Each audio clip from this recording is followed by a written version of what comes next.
Welcome back, everyone, to another Fight Chat Friday. This is Taekwon-Do Coach Academy, Adrian Byrne and Richie Ford. And what we look to do through our weekly videos is shine a light on some of the best of ITF competition and expose what the athletes and coaches are doing and give our opinions, thoughts and feedback on what's working and how you can maybe use that in your own training to continue to improve. So if that sounds like something that you'd be interested in, make sure you like this video, hit the subscribe button, and of course, to make sure that you're getting the videos every single week, hit that little bell button and you'll get all of the notifications. So Richie, what are we talking about today? So today we're going to have a look at some team sparring, in particular, rather than focusing on the actual contest as in terms of like the fight, we say, and the techniques and tactics of each individual match. We're actually going to look at team sparring as a whole and how to tackle that problem, because it's a little bit different to individual bouts. So we're going to have a look at some tactics and matchups, things like that, and get into the nitty-gritty of ways to come up with solutions to getting to the win at the end of the bout, rather than looking at the individual match. So just some general things for team sparring. Of course, there's 2 teams of 6. So within that 6, then each round you're allowed to send out 5 people. So there will be 5 matches. So even if the contest ends before the 5th bout, every contest will have 5 bouts. So the match is scored based on the judge's flag. So a flag basically means that if one particular judge in a corner scores more points for one person, they will get the flag for that country. So obviously there's 4 flags to go with each bout, and that makes 20 flags up for grabs in total, so 4 by 5 bouts. So that means there's a race to 11 flags as such. So if you can get past the 11, that guarantees you the win.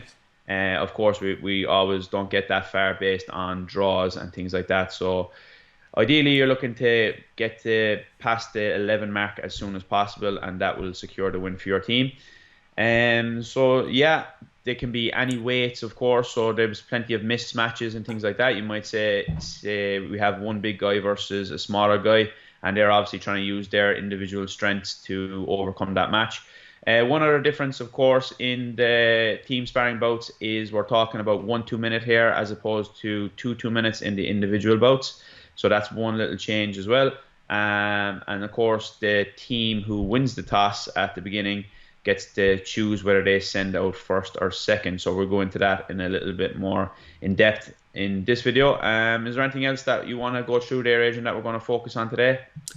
Yeah, so we can have a look. In this video, we're going to be looking at some of the tactical or strategic decisions that relate specifically to team sparring. So the value of being the team that sends out the first fighter or the second fighter, and which one you want to choose if you have the choice, and how the composition of your team might influence that. We're going to look at stacking the team. So that's going to be looking at the fight order and whether you have a preference for the fight order or how you might adjust the fight order on the fly. Then we're going to look at how you might have to be very flexible and respond to unexpected results, not getting the decisions that you're expecting. You're not getting the performance out of a fighter that you're expecting. We're going to look at the idea of mismatches, and for us, I think this is a huge thing because of the way that the scoring works. So winning all of the matches would be great, and you'll certainly win that way. But you can make your life a little bit easier by ensuring that you have some mismatches where you're going to end up with a 4-flag win. We'll look at the value of warnings, fouls, and maybe even scores in the 2-point games, or in the 2-minute game, where in a normal 4-minute match, you have a lot more time to respond to things going against you, and in particular, losing 3 warnings, getting a foul allocated to you, or maybe a headshot score.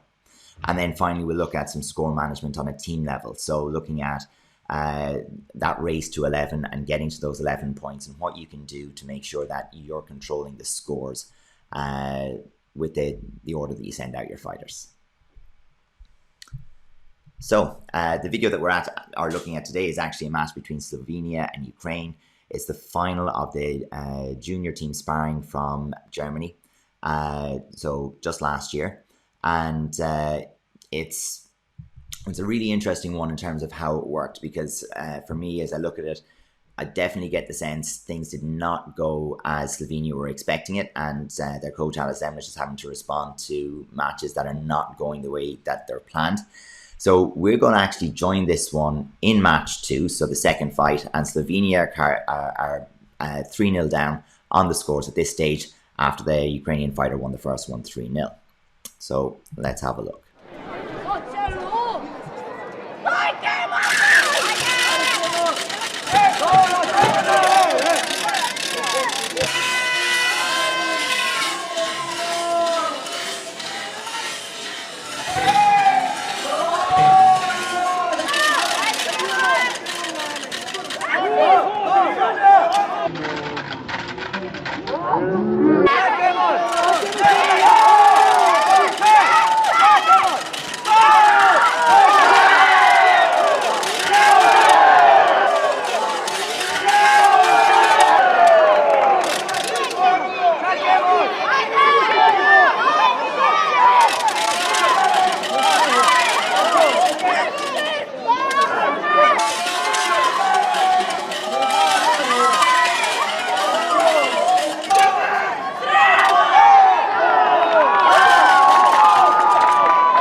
Okay, so we can see from that one, Slovenia come out of it with a 2-0 win, and it's definitely not what they'd have been looking for. Yeah, so obviously when you are looking at team sparring here, it's very, very important to have an idea of where you want to send, because that gives you a little bit of advantage in terms of mismatches and things like that. So from this video, we actually can't tell which team won the toss and sent out first. So that's an important factor in every team sparring bout. So it's very important. Traditionally, when the rules were first to 3 wins, got the team sparring bout as got a victory for their team. Traditionally, then you would favor maybe sending out the opponent's side to come first, where you can adjust on the fly then and maybe mismatch based on that. But now, based on the new rules, where we have 5 bouts guaranteed, it actually swings it around the opposite way, that if you send out first, you actually get to control the 4th and 5th bout, which become very, very crucial in this new setup. So obviously, if you win the toss and you send first, so you send first, then they send, you send, then they send again. So that's how it works. So it goes back and forth like that. So if you're able to send out that first match, you actually really get to choose 3 bouts as such, where you have at least a little bit more of control in that. So that's quite important on that front. Obviously, you need the depth in the team to make that, worthwhile as a choice, because if you have a fighter you really don't want to put out or something like that, then it makes it different.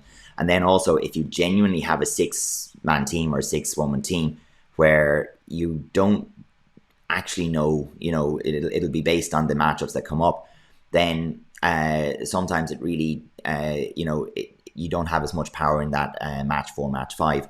Because if you're playing into a team that has a strong 6, you're actually you're not sure about match 5 when you pick your match 4. So I think it's one of those things. It only really comes into play really if you can kind of have an idea of who are going to be the last 2 guys sent. So usually, as you said, if somebody has they're carrying one weaker fighter who usually doesn't get sent out and is genuinely a reserve, then that's where it's a little bit more of a different situation. So coming back to this particular match, we both had to think about this, and we think that that the first send, were you convinced that you know who the first send was? For me, I would like to think that it was Ukraine. And the reason I think that is we'll actually see it in the next clip, but Slovenia next send out their biggest fighter, which in my view, it would be as a response, which means Ukraine would have sent the first, Slovenia would have sent second, which is the match we're watching right now. And then the next match will be, you see a very big guy from Slovenia. So from my interpretation, that would be a response from Slovenia, which means Ukraine would have sent first. So if we bring that all back to the start, I'm assuming here that Ukraine sent first. Yeah, and it's a choice that you're always faced with when you're sending first. Is I'd always like to send a what you call a safe fighter, someone who doesn't tend to win or lose big. Is often the way that you'd like to do it. So very often someone who's a front leg sidekick merchant or something like that is always quite nice if you have them. or a good solid safe bet, really, like, isn't it? Yeah. Particularly if you have to send first, and it's often been a challenge when we're coaching a team when you don't have someone like that you can send first, because then you're conceding that advantage. You actually don't want to send first, and you're better off getting the other team to send in so you can start stacking matches. Good point. Yeah. So we'll have a look into the third match. So as we go into this one, it's Ukraine leading 3-2. And again, we do think in this one that Ukraine sent and Slovenia responded. So let's have a look.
Yeah, and I think that's one where it's a huge result for Ukraine. I mean, that's almost the whole match right there. As again, remember, if you've stuck with us so far, we're going to continue to look at some at stacking your team and finding the appropriate mismatches, and really looking at how you can use those occasions, the stacking of your team and the mismatches, to make sure the overall score is going in your favor. So, what did you think of Ukraine's send there? Yeah, it's an interesting one. So I think based on what we do know from Ukraine, they're a style generally, and anyway, at least, which are very, very quick off the mark. So of course that can play into your favor if you're against a taller person who obviously their mobility and things like that is a little bit more reduced. And so having that speed is a massive advantage, especially if you are focusing on just 1-2 minute here, where it may be a different scenario if we're looking at 2-2s. Yeah. So I think that it's a great result there for Ukraine, and it sets them up really, really nicely at the end of the third. So at the end of the third match here, they have 7 flags versus 2 for Slovenia. And of course, there's only 8 flags now left with 2 matches. So 4-2, there's only 8 flags left up for grabs, and it's a race to 11. So Ukraine are in the driving seat really here now. Yeah, and it brings a kind of a challenge into the thing for Alice Emlich, who's going to be coaching, or who's coaching there for Slovenia, because it's an unexpected result for him. I mean, if he's sending out, he's definitely not sending out that tall fighter to with the expectation that he's going to be losing 4-0. And that throws him into a tricky situation, and it probably changes his stacking order. So he probably wants to keep his top fighter to match 5. He probably wants to have the score somewhat level to give his top fighter the best possible chance of pulling it in, and winning it for his team. And that result means that Ukraine know he's going to have to send in his best fighter next. And that unexpected result lets Ukraine stack the end of the match. And that's why sometimes you'll see when it starts to go wrong, it landslides wrong. It just continues to slide down the way. So I think that one was very interesting, and it was a well-picked mismatch, I think, for Ukraine. So again, like we were saying earlier, I do think in that case, Alice had to send in that, or Slovenia had to send in that match. Ukraine have decided to have a go at the mismatch, and of course it can go wrong. So often we'll look at a situation like that where a taller fighter, and they say, look, all you've got to do is track them, put them on the end of the leg. They will concede warnings. You don't need to win big. Give us a flag or 2 here and we're happy. You can get into that situation. And equally for the Ukrainian going in there, I'm sure that Igor's going to be pretty happy if he takes a 1 flag win, or if it comes out as a draw. Ukraine is still going into the tail end of the match, and they've used one of the stronger fighters off the Slovenian team, and they're still in pole position. So I think it was one where there was less weight on the decision for Igor than there would have been for Alice going into that match.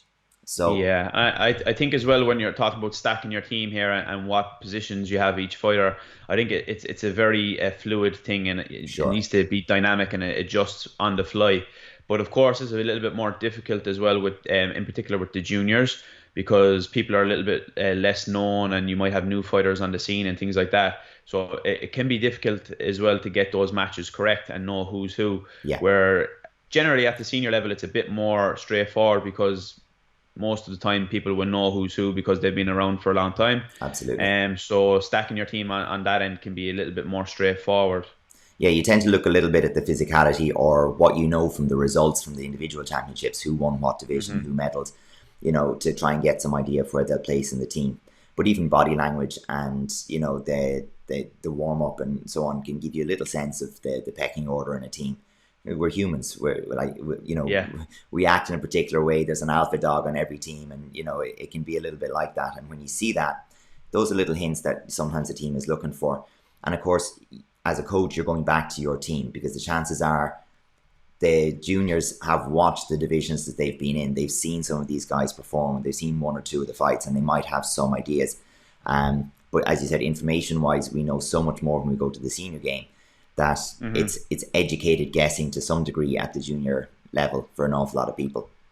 Yeah, and I think as well it's very important not to be very regimented in how you're going to do it, as in, okay, this is the fighter that's going first, Yeah, second, third, fourth, no matter what. I think that's probably not the best way to approach it, especially with the new format and the new rule set. yeah, I think as we said earlier, it needs to be really dynamic and you have to kind of adjust on the fly, which is something we might be looking at next as well, of responding to unexpected results, which is almost a guarantee each bout, really. oh, definitely.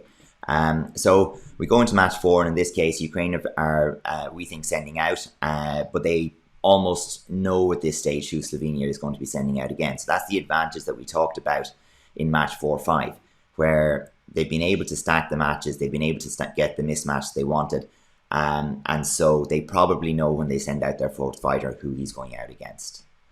Yeah.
That's it, and with that, that's Ukraine world champions in after four matches, and Yeah. it's an incredible result. And I don't think they were expecting that when they sent out their fighter. Yeah, so as we said, it's a race to 11. So now they have with that 4-0 win, they have the 11th flag, and of course, there's only four left up for grabs, so it's 11-2, and so that match is over as a contest. Now Ukraine have won, but yeah, I think it's very interesting, as you said, that Ziga there won the Euros last year, so obviously one of the top fighters in Yeah, Slovenia, so he would have been kept to the end, and I think that's actually very important to have somebody, just in case things do go unexpected, that you have somebody there in match 4 and 5 to be able to swing the tide a little bit in your favor if necessary. So it's important, I feel, not to not waste, but not to use a fighter who is a very high standard so early if possible. yeah. I mean, you'll every now and again, the scores will go to the point where you might get a 4-0 win in your first match. And if you can get it like a match where you've got your best fighter and they put someone that's not, in the caliber. So often it's a case where, say, for example, you've got a top 70 kilo fighter and they put out a 70 kilo fighter and oh, you've beaten him 3 times already. Go again. Mm-hmm. And it's do what you do. And if you can come out in match 2 with 8 flags, the fight you'll scrape together because you don't even need to win anymore. You just need to deny flags at that stage to stop them getting to 9. And you'll pick up a flag somewhere is kind of the logic. So that every now and again you will use a top fighter early if you can close the match off, or if you think you can close the match off. Of course, there's a risk with that then, as we see. So like you have to play that.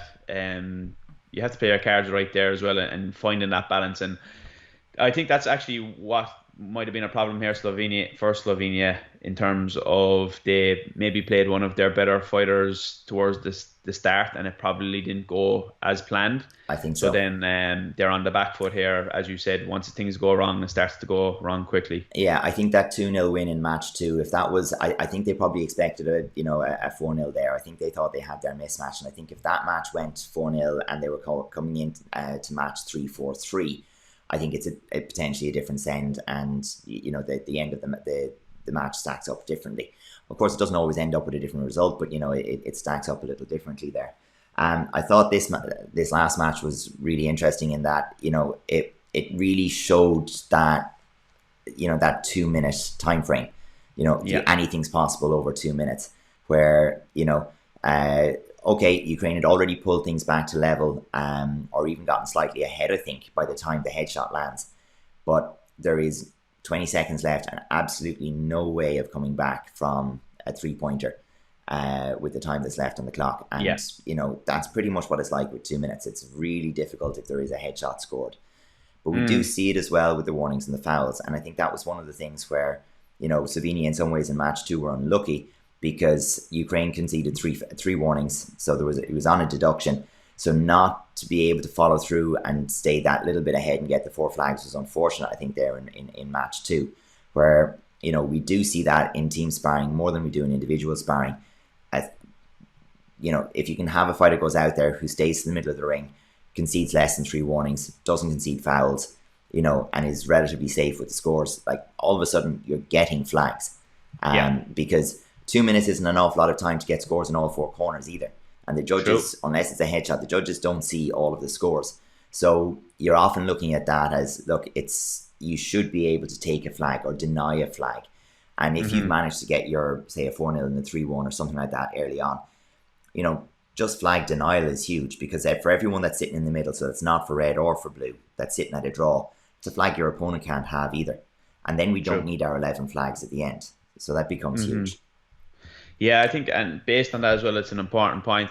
The whole idea of, like, an individual, if you win 2-1, you win. Winning is winning. Yeah. And you're on to the next round. Where here, the flags are actually so important. And it's, especially like when you see it, this one was finished up at, so that last match, I think it finished at 13-2 or 13-3 was the final score, which is something that you wouldn't see too often. Generally, it's actually much, much closer. It is, for sure. Especially, like, at the final level, so like those individual flags become very, very important. And as you said, things like warnings there become massive factors in that.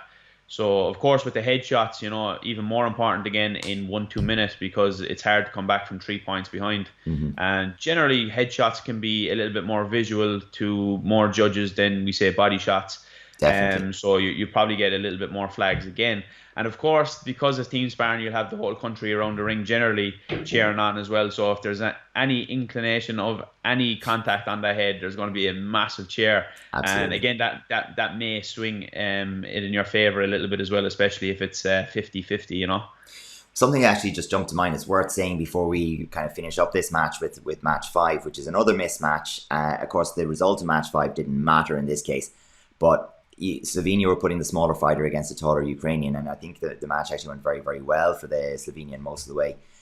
But a change for the World Championships in Germany was that you had to announce your fighters differently. So, and I think it's going to have, if it stays, it's going to have a big impact, and I don't think it's all for the better with our team sparring, where previously you would basically announce your fighter, and the other team would then discuss before bringing forward the next fighter. Where now the fighter is announced and the coach has to come directly to the table. So it's only the coach's really Oh, decision okay. now. So that changed things up quite a bit, because you can't take that 30 seconds to have to go back to the team and get the information. And I think what we were saying earlier, where with a senior team, you'd already have a lot of the strategy worked out based on what you know of the competitors and so on. Very rarely will the coach know in detail the other junior team, because True. Ukraine there had two guys from Igor Maximenko's club that are first timers at the championships, and they're in the final. I mean, there's no prior knowledge of these guys other than they're good enough to be on the team. Congratulations, but you don't really know anything more about them or how they fight. So I think that element of how the coaches go for, or how the matches are presented, actually matters quite a bit here. And I think potentially that's where the input from the team might have been a little bit lacking on both sides, and it's who adapted best to it. But certainly I found that challenging coaching with the senior females, where I'd have really liked to be able to go back to the team after an unexpected result and go, right, what now? Who do we think we can put out, and who do we think they're going to send next? But you were just, right, up you come up to the table. Let's have it from you. And this is so important as well, because it literally is a team effort. Yeah. Like, anytime that we've ever been really successful winning worlds and things like that, it's literally been the whole six plus the coach, 7 people putting their minds together to come up with a solution. Yeah. And I think that's so important, that generally you'll see the teams who did their coaches just dictating everything. They actually, despite having fantastic fighters, generally they don't get the win, because there's a little bit more to it in team sparring. It's not such straightforward as going out there fighting, getting the win. You need to be a little bit more clever, and I think it's so important for team sparring. I think we'll come back to that point exactly just after match 5. So we'll have a quick look and see how they closed out the event. But celebrations were already underway in the Ukraine, I think. So let's see how it looked.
So that was really just the parade home, and a chance, I suppose, for the young fighter from Slovenia to go and kind of make an impression on it and try and put some a better shine on the score. And I mean, he was very, very close to doing it, but it didn't quite get there. But I think the point we'd started to make just before we went in and looked at that last match is just the challenges that are different in team sparring compared to individual, and particularly as it relates to information management. So you as a coach sitting on the chair, you're not just watching and looking at the scores in that match, the warnings, the fouls, the time remaining, and that you're looking at all of that within the context of the whole match and all 5 matches. Yeah, it's very, very important, and keeping track of what match you're on, keeping track of what fighters are left on both sides, keeping track of how many flags are left and how many you have, etc. I mean, there's a lot of information there to process, and not alone just trying to guide the fighter in the match, because it's even less than an individual bout now. You're talking about 1-2 minutes. So that adaptation advice from the coach becomes even more important, because you don't have that break at halftime to be able to influence the match in any way. So sure. Because the match is so short in 2 minutes, any information that needs to be, so basically any changes or adaptation that needs to be made in the bout needs to come pretty quick, especially if you're behind on the scores. Yeah. So to do all those things and worry about all that information is it's just not possible for one person. Yeah, and that's where we come back again to the value of the team. You have 6 other people behind you. You've got 6 more brains. And if you can network all of those brains and get them working together, you can process all of that information far more effectively. So Hmm. your 6 fighters have 2 minutes to be working through what the results of this match will mean to the remainder of the lineup. So they can have 2 uncluttered minutes as such to work through how that result impacts the flags that are available, the likely send from the other team, or who we need to send next and who they're likely to send in response, and to parse that information so that the coach can have it in a few seconds. And then the coach can focus a little bit more on getting the result in the match that you actually want and communicating to the fighter who's in the ring. Because so much of what happens in the last few seconds of a match in team sparring is you either need to chase because you need more flags, you need to hold because you have the flags that you need, or, Hmm. and that just needs to be communicated to the athlete and they need to trust it. And that gets harder and harder as you get towards the end of it. So particularly where you're looking at the situation as it stands, and maybe a fighter's losing, like 1 and 3 draws or 2-1-1 or something like that, and you're going, yeah, actually that's fine. Don't press, don't commit. That plays to our strategy. That's fine. Your fighter doesn't want to be the one that goes out there and loses for the team. Hmm. Yeah. They kind of feel like, hey, I've got 15 seconds left. I could win this.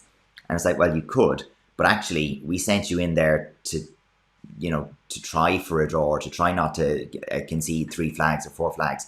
And right now, you're only conceding 1. It's a win. Take it. Let's go. And we've often had that, like particularly with senior female, we send out a -50 fighter against a 70 kilo fighter or something like that. It's like, well, if you're coming out of there just losing by 1 flag, we're pretty good. We're happy. Yeah. But if you think about it, if it's a race to 11 or more, ideally you want to have 3 matches with a plus score of 3. Yeah, So that's either a 3-0 or, sorry, yeah, a 3-0 yeah, or a 4-0 ideally. So you have a plus score of 3. So that's very, very important. So if you can do that 3 times, you're in a great position. yeah. So obviously, if you are on the opposite end of that, you don't want that to be dragged out and your side to be pulled away by 3. So obviously that's very, very important when it comes to team sparring. And I think it's something that, again, we leave the match that we've just watched and we talk about what we're doing. For very many countries and very many people, they only get to team spar at a European or World Championships, maybe the European or World Cup. And you need practice. Yeah. And because team sparring is not the same as individual sparring, and how you'll feel in the ring when a result is going your way or going against you, that you trust your coach a bit differently in team sparring. You have to put your faith in the team. You have to deal with things like you're the sheep who's been sent out to the slaughter. You could be that guy, or the next time you might be Mm. the guy who, look, sorry, we need 3 flags off you. Go, and I don't care who it is, how big they are, or how many world championships they've won. You need 3 flags. Go get them. And Mm. I think that's why we love teams so much. It brings so much more narrative to it. There's so Yeah. much more excitement because it's not just for you. It's for the guys that have trained along with you, your country, your coach, or whatever. There's a lot more to it, and I think Mm. that also brings emotional pressure. And bad decisions happen when we start to think emotionally under pressure rather than thinking, logically and constructively under pressure. Absolutely. Like I've been in situations where the opposition were focused on a particular fighter that we might have. Yeah, It gets to the 5 bouts, and because one of our fighters, who was actually multiple time European or world champion, was injured, he actually wasn't being sent out, but the opposition had a particular fighter lined up for them and yeah, ended up never using that fighter. So that goes back to that whole thing of the emotion, the event, all that. Couple that with the overload of information, and it's very, very difficult to get everything right and tick all the boxes. It's not just about being good fighters. I think you have to have a good strategy and be quite clever as well. yeah, And I think that goes back to the whole idea that we mentioned of a team effort, where if the whole team is communicating, anything you notice is being communicated between all of the 7 people there. Like, 7 minds are better than one. So obviously, the more you can get the information together, discuss it, is a massive advantage for your team. yeah. And of course, there's a huge element of preparation. So in the same way as when you prepare for your individual matches, you will have watched the video if you can find it on the other competitors in your division. I mean, it's a huge sharing of information that can happen when you have 6 people potentially from 3 or 4 different divisions who are on a team, and they have not studied each other's divisions so much. But Yeah. you will share the video, you'll start having a look at the potential people you might fight, and you'll think, well, you would ideally, so Richie, we're sending you out, hopefully we can get you into so and so, but you might also have to go against here or here, and you want to have some idea about how, and have a game plan for each of them. And that does change things dramatically. And that is something that we would actually, like, in all my experience of team events, it's something we would have discussed previously. Yeah. So usually we'd get together once the individual bouts are over, and we would just have that discussion of who you fancy matching up against if everything goes our way, who potentially they're looking to match against us. And you need to have that discussion and play around a couple of scenarios of what was ideal, what way we would like it to go. Yeah. And then you start to bring in the coach involved as well, and you get that communication going. So I think the communication part is a massive skill of team sparring that people actually let go under the radar a little bit. Yeah, absolutely. And I think it's one of the ones as well where for most countries the coach has to recognize the fact that they're, it's not all of their students, more often than not. So you won't be as intimately familiar with what makes everybody tick, what they can do. And I think that's where your squad training sessions, your previous experience with each other as a unit really does come to bear and matters. Yeah, absolutely. So yeah, it's an interesting one, and it's a very dynamic one. As you said, the narrative makes it exciting, and for me, it's always a great way to end the championships. It's very, very exciting to see the teams on the center stage, whether it's a cup or a championships. Usually, it's the last event of the tournament, and it's something that's very, very exciting for everybody involved. And I know for me growing up, it was something that I aspired to do one day, to be on the center stage closing out that championships on the final show. So it's a great event for ITF, and I think it's a very, very interesting one. Yeah, absolutely. Wouldn't have a tournament without it if you could possibly manage it. So do you want to wrap us up, Richie? Yeah, so just before we get to a little bit of a summary of things we've taken from today, if you made it this far, make sure and hit that video a like, so hit a thumbs up below. And of course, if you're enjoying our videos and our series, the Fight Chat Friday, make sure and subscribe to our channel. So we're going to have new videos coming every week, and we're also thinking about some other projects that we might have coming forward as well. So stay tuned, subscribe, hit the bell notification so you won't miss any video. Of course, if you have any suggestions or anything that you want to discuss based on today or previous videos, if you have any questions, drop them in the comments below, or you can check us out on any of our social media channels, and drop us a message, drop a comment, whatever you like, and we'll be sure to get back and get in touch and get that good positive communication going between everybody within the ITF. Perfect. So again, just this week we had looking at the value of going first or second, how you go about stacking your team to achieve the best results in team sparring, how do you respond and what do you do when you get an unexpected result, how do we find an appropriate mismatch and really look for that 4-flag win, avoiding conceding warnings and fouls in a 2-minute game, and in particular avoiding that headshot, and then looking at managing the score on that race to 11 as we get to the very, very end and we look to win that match. So everybody, we'll see you next week. Thank you.